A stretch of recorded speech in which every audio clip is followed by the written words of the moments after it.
Good morning बच्चों। चलिए निकालिए क्लास 7 चैप्टर नंबर 8। हम लोग नीलू पढ़ रहे थे और जहां नीलू के स्वभाव तक हम लोगों ने देखा वह कितनी सहयोगिनी थी कि लोग भूल जाते थे तो 2 बार 3 बार 4 बार कितनी ही बार उसे जाना पड़ता था बर्फीले रास्ते में सामान लाने के लिए, लेकिन कभी ना नहीं कहती थी। वह कभी ना नहीं कहती थी और पूरे गांव का सामान ला देती थी। वही कह रहा, भुलक्कड़पन से कभी कोई शिकायत नहीं रही। गले में कपड़ा बांधते ही वह तीर की तरह दुकान की दिशा में चल देती थी। यहां तक पढ़ चुके थे। अब आगे देखिए क्या होता है। एक दिन अधिक ऊंचाई पर बसे किसी पर्वतीय गांव से बर्फ में भटकता हुआ एक भोटिया कुत्ता दुकान पर आ गया। एक दिन की बात है कि पहाड़ के ऊपर, बहुत ऊपर, पर्वतीय मतलब ऊपर, गांव से एक बर्फ में भटकता हुआ, अब बर्फीला, बर्फ से भर जाता था रास्ता, भटक जा आदमी तो भटक जाता है। तो एक भोटिया कुत्ता है। भोटिया कुत्ता उसको बोलते हैं, एक जाति होती है कुत्ते की, जैसे एल्सेशियन है, तो जो बर्फीले जगह में रहता है, काफी गुफा में, बर्फ में, उसको बोलते हैं भोटिया कुत्ता। भोटिया आदमी भी होता है जो बर्फीले जगह गुफा में रहता है, हिमालय की तराई वगैरह में, उसको ही भोटिया बोलते हैं। तो भोटिया कुत्ता दुकान पर आ गया, भटकते हुए आ गया और लूसी से उसकी मैत्री हो गई, उससे दोनों में दोस्ती होगी। बोलिए तुम कहां, हाय हेलो हो गया, दोस्ती हो गई। और उसी समय कुछ बाद में, उन्हीं सर्दियों में, मतलब उसी ठंड में, लूसी ने 2 बच्चों को जन्म दिया, किंतु उनमें से एक तो शीत के कारण मर गया, एक का डेथ हो गया, और दूसरा उस ठिठुराने वाले परिवेश से जूझने लगा। दूसरा जो है ठंड से ठिठुरने लगा, अब वो अभी मर ही जाएगा। 4-5 दिन के बच्चे को छोड़कर लूसी फिर दुकान तक आने जाने लगी थी। अब देखो, 4-5 दिन ही हुए थे, लेकिन लूसी फिर अपने काम में लग गई। मतलब गांव वाले उसे फिर सामान लाने के लिए भेजने लगे। मतलब लूसी जो है पूरे गांव की मार्केटिंग करता था। 2-4 दिन छुट्टी ली कि बच्चे हुए हैं, देखभाल करने, उसके बाद फिर काम पर जुड़ गई। तुम कल्पना करो, और अब आदमी के स्वभाव से तुलना कीजिए तो पता चल जाएगा कौन बेहतर है और हमें क्या करना चाहिए। आगे देखिए, एक संध्या, अब एक घटना घट जाती है लूसी के साथ। एक संध्या के झुटपुटे में, झुटपुटे मतलब कि ऐसा अंधेरा हो रहा था कि अब थोड़ी बहुत दिखाई नहीं देने लगी, माने लेट हो गया आने में।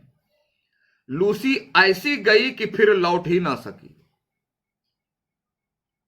लूसी गई मार्केटिंग करने, लेकिन फिर वापस नहीं आ सकी। क्यों नहीं आ सकी? अब शाम हो गई, तो शाम को तो देखने लोग पहुंचे, तो शाम में तो पता नहीं लगा, पूरा गांव उठ करके चला गया।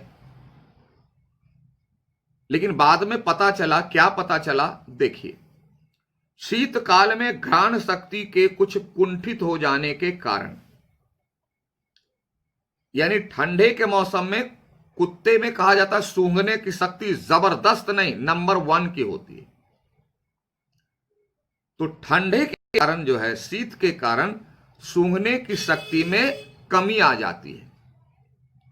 इसलिए कि इन्वायरमेंट जो है वेटेड हो जाता है, नमी छा जाती है, तो जो सुगंध की जो तरंग है वह दब जाती है भारी होकर के, और वह नीचे बैठ जाती है। इसलिए सही जगह तक नहीं पहुंच पाती है उसकी तरंगे, और लूसी इसे समझ नहीं पाई। और शाम होते, चूंकि पहाड़ी इलाका था, शाम होते ही लकड़ बग्घे, यानी हिंसक जानवर घूमने लगते थे शिकार में, अपना भोजन के शिकार में।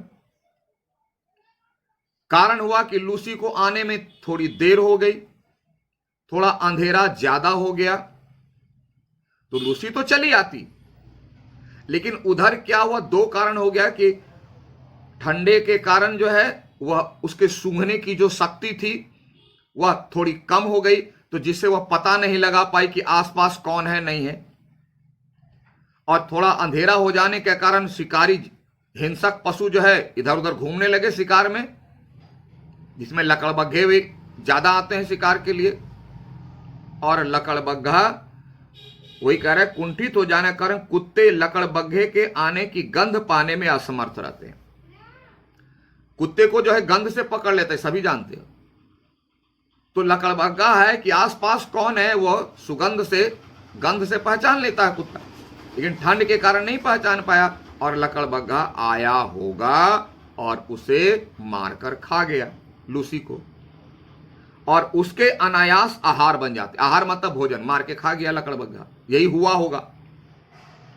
लूसी के साथ भी ऐसा ही कुछ हुआ था, क्योंकि बाद में उसकी हड्डी को देख करके दूर में पता चला कि लूसी को लकड़बग्घा मार के खा गया।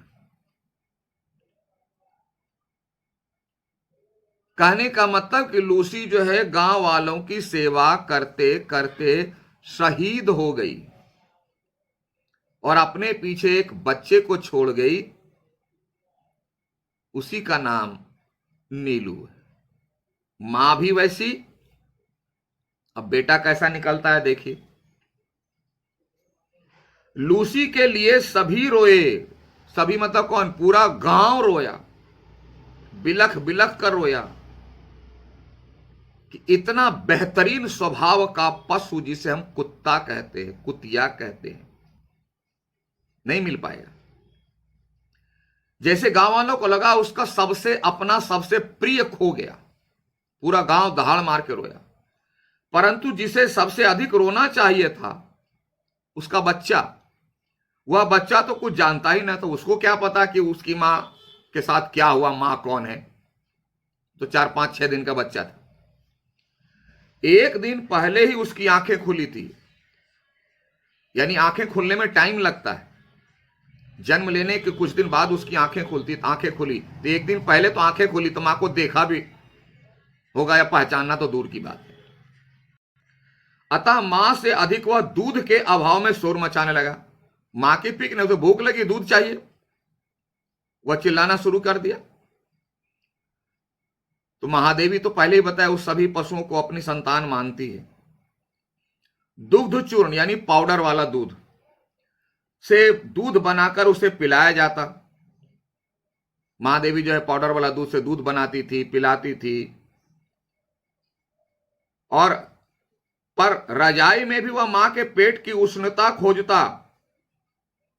कुत्ते या पशुओं को देखोगे, पशु जो अपने बच्चों को पेट में घुसा करके रखता है, क्यों कि ठंड लगे, तो उसके पास कोई रजाई तो है नहीं, ना हम लोगों के जैसा 10,000 का कंबल है, रूम हीटर, ऐसा तो कुछ है नहीं। तो मां के पेट में घुस करके वह सोता है, और उसकी मां भी उसको पैर से दबोच करके अंदर घुसा लेती। तो लूसी बेचारी रहती तब तो, लूसी तो है नहीं। तो बच्चा जो है गर्मी पाने के लिए मां की गोद, मां का पेट ढूंढ रहा है। अब महादेवी को चिंता, महादेवी तो समझ गई कि बच्चा क्यों चिल्ला रहा है। वह क्या करती है देखिए, अंत में हमने उसे कोमल यानी सॉफ्ट ऊन और अधबुने स्वेटर की डलिया में रख दिया। छोटी डलिया लाई, उसमें अधबुना ऊन यानी स्वेटर बुनने का जो ऊन होता है, तो ऊन देखो कितना सॉफ्ट होता है, उसका टुकड़ा वगैरह मिला करके डलिया में सजा दी बेड की तरह। जहां वह मां के सामीप्य सुख के भ्रम में सो गया और वहीं उसको सुला दी, तो बहुत सॉफ्ट लगा, और डलिया में लाया तो वह बच्चा जो है अंदर घुस गया, ऊपर से ऊन थोड़ा सा कवर हो गया, तो बच्चे को लगा कि मां का गोद ही है, मेरी मां ही है। इस भ्रम में वह आराम से सो गया, गर्मी भी लगी और सॉफ्ट लगा, कवर्ड हो गया ऊन से, तो उसे लगा कि मां ही है मेरी, और इसी भ्रम में वह सो गया। डलिया में वह ऊन की गेंद जैसा ही लगता था, ऊन की गेंद। अब छोटा सा तो बच्चा है और डलिया में पूरा वह रख दी है बना करके बेड की तरह। अब बीच में उसे रख दी महादेवी, तो लगा कि पूरे डलिया में ऊन की गेंद एक एक्स्ट्रा बीच में रखा हुआ है। आप देखो आगे क्या हुआ। जब हम प्रयाग लौटे तो उसे भी साथ लाना पड़ा। क्यों साथ लाना पड़ा? अरे इतने छोटे बच्चे को कैसे छोड़ देगी? और आजकल तो सभी बड़े बच्चे को, छोटे बच्चे को छोड़ के जाते हैं मार्केटिंग करने, पार्टी करने। महादेवी नहीं छोड़ी, क्योंकि उसे संतान मानती थी, उसको भी ले आई प्रयाग। बड़े होने पर, अब जब वह बड़ा हुआ तो कैसा लग रहा है देखने में, देखिए। बड़े होने पर रोमों के भूरे, पीले और काले रंगों के मिलन से जो रंग बनता है, यानी भूरा कलर, ब्राउन, येलो और ब्लैक मिला दो और उससे जो कलर बनेगा वही कलर नीलू का था। वह एक विशेष प्रकार का धूप छाई हो गया था, धूप छाई हो गया था, यानी ब्लैक एंड व्हाइट टाइप का बन गया था। धूप पड़ने पर एक की झलक मिलती थी, जिधर से धूप लगी थोड़ा चमक गया, और जहां धूप नहीं लगी वहां का कलर थोड़ा डार्क हो गया। तो कभी कभी लगता था फोकस ऑटोमेटिक कलर वाला लगता था वह।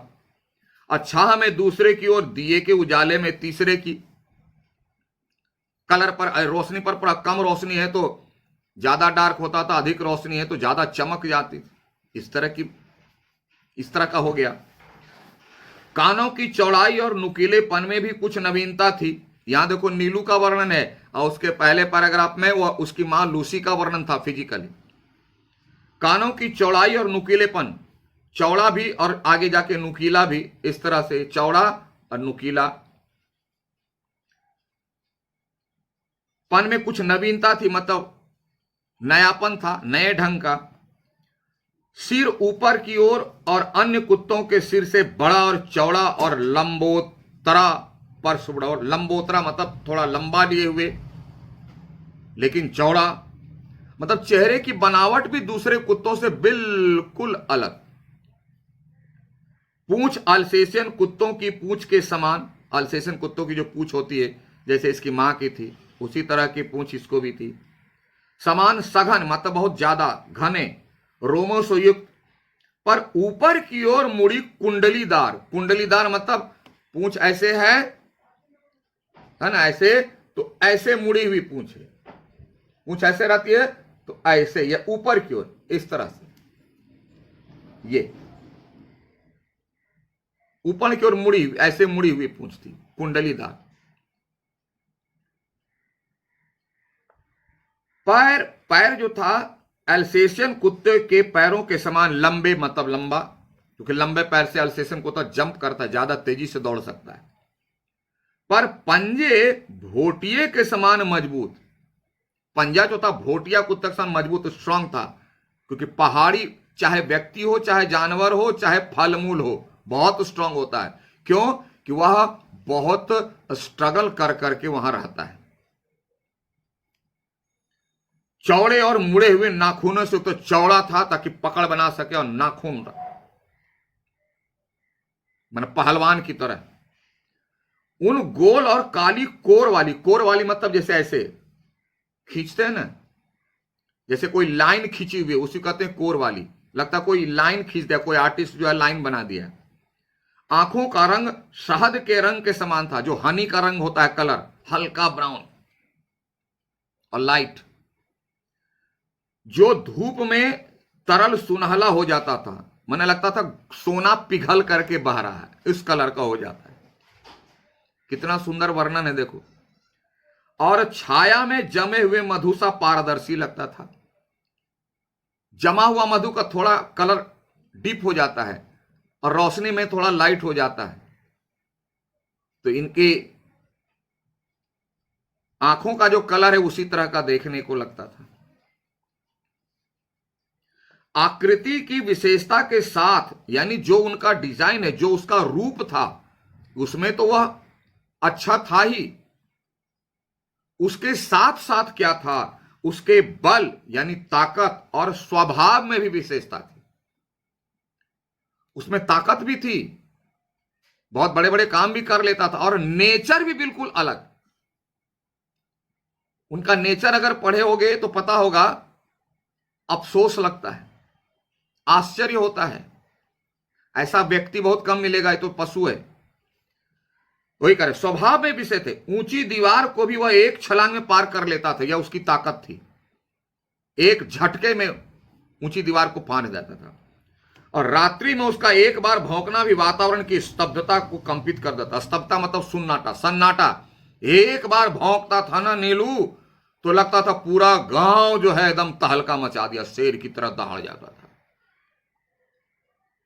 चलिए आज यहीं तक रखते हैं, फिर लेसन का अगला पाठ अगली कक्षा में देखते हैं। Okay, thank you, have a nice day.